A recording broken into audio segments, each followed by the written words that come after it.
give you a little update on the flat towable Jeep and what the kind of an issue that we had. When we took this in, they put a constant power, in essence, a charge line from the RV to the car. The problem is they didn't have the RV and they didn't even have the umbilical cord. All they had was the Jeep. And so what they did is they put it in where it probably would make the most sense, the charge line that goes up through here into the actual power that charges the battery. The problem is where they put it on in the actual harness was not the same place that it's in the RV. So we were able to do a power check here, just a regular, looks like a screwdriver, and just get a ground. It's right here. Let's see if I can find it for you. Right here. We just did a little test using this, and you could see when you turn the power on to the coach where the actual constant power is. There's actually a diagram on there that tells you that. And then we took it to the umbilical cord, made sure it's the same place, and it was. So obviously the problem was here. So we took this apart and looked at where that hole is compared to here, and there was nothing in it. What they had done, they put the constant in the middle, which actually to me makes sense. It's just because they didn't have the coach, they didn't know that. So they put it in the wrong hole. So we looked at the hole that should go in, it was empty. We replugged that into that slot, and it worked perfectly. Hooked it up here. We went ahead and took this wire off. That's what's coming from the harness to charge line the battery. We took that off, put a load on the Jeep, turned the lights on, and then with the power on the coach, and we were able to see that it dropped after the load, but then you could see it start steadily. We used this to be able to start to see that it could steadily increase the battery, and that let us know that it was working. So you may find that our sign that something was wrong is exactly like they say, that after 3 hours of driving this without charging the battery, we'd get somewhere and the battery would be dead. And so we knew that the charge line that we paid for wasn't working. So today we were able to fix that charge line, and we hope that that's fixed it. So if you're having that problem whereby your battery's dying on your Jeep or whatever vehicle that you're flat towing after a certain amount of time, you may want to check your harness on your rig through your umbilical cord into your harness on your vehicle. So that's what we did. It seems like it's working. Thumbs up.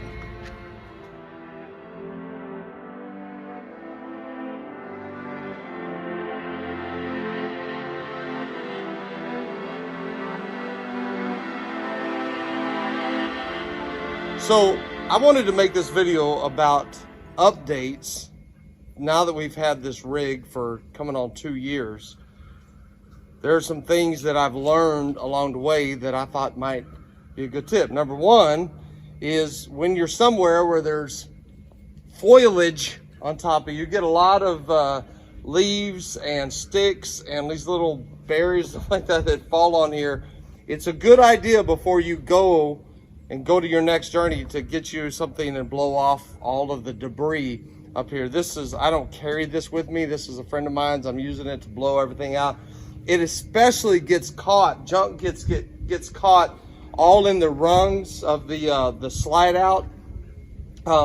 So it's good to blow all that out as well. But something that I know that is as far as continual maintenance is to make sure that you get your caulking, get up here and recaulk things, like once a year. Check on some of the maybe there might be cracks, and I noticed right here especially there's a couple of cracks that I need to fill in. But there's also this is a good place right here where there's paint that probably needs to be waxed on a yearly basis, just to keep the sun from destroying the clear coat. What you see a lot of rigs, they get that clear coat, the sun starts killing that, and you'll start seeing spots of clear coat removing. That can be very expensive. So it's usually good to do once a year, good maintenance.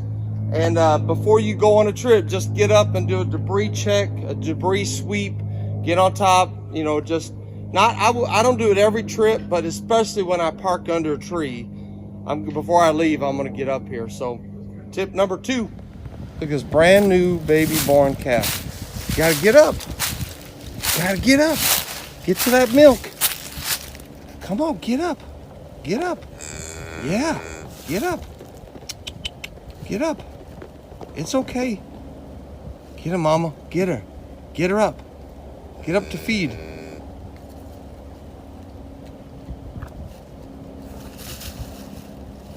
This is a beautiful thing.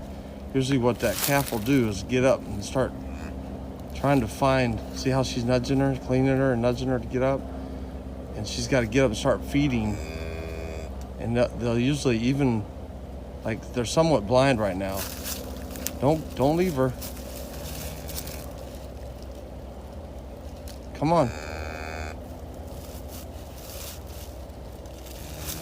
She's still got birth coming out of her. Her job is to get that calf up and feeding. Trying to see if that calf is okay though. That other eye looks like it's bad. Oh, she's walking off and leaving it.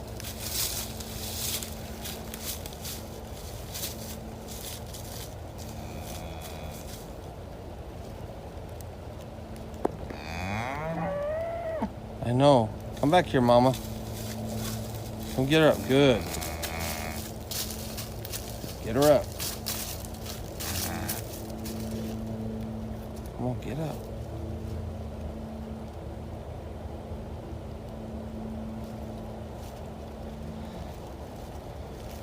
She keeps trying to struggle to get up. She only has a few minutes. Or a few, not like a short, not a few minutes, a short window to get up and start. Oh, she looks like something's wrong with her.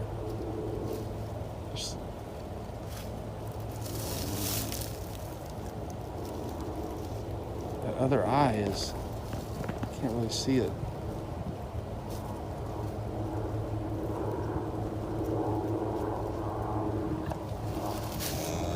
There you go.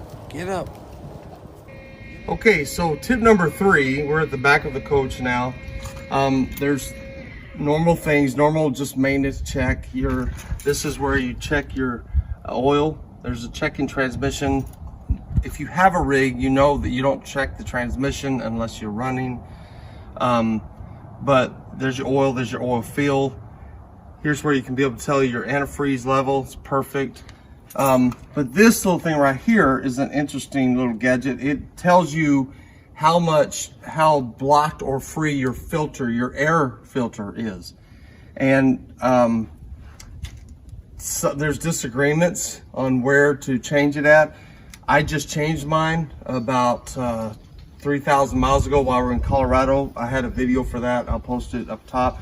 It was right up to about 3/4. Some people say you don't need to do it till it's full. Till it's all the way up. There's a little plunger that goes all the way up. I'm gonna tell you that at 3/4, and we took that filter off, it was bad. It was really dirty and really blocked. So I would say if it's 3/4, go ahead and change it. This little doodad here, you wonder what that is. That's for maintenance, Freightliner, or repair side, guys that come out. If they have Cummins computers, they can plug right up in here and be able to see what codes are being thrown, what's wrong, what the temperature of the motor is while it's running. And unfortunately, I know that because we broke down in Douglas, Arizona. We threw the dreaded red light, and we were down to 5 miles per hour and had to have a guy come out, and thankfully he had a Cummins computer, which is not all guys have. So you have to make sure that they're set up with the Cummins computer and Cummins training. Most all motorhomes these days, moderns, are Cummins. Matter of fact, I don't know that any of them are anything but anymore. So you got to make sure that your roadside assistant or your diesel mechanic has that ability, because otherwise they're just shooting in the dark. That's a big deal. And then obviously your radiator, just keeping it clean and keeping it all to your stuff. And so that's something I do before I go on trips, but it's also something I do periodically. I check the oil when I fuel up. So just tip number 3. There you go.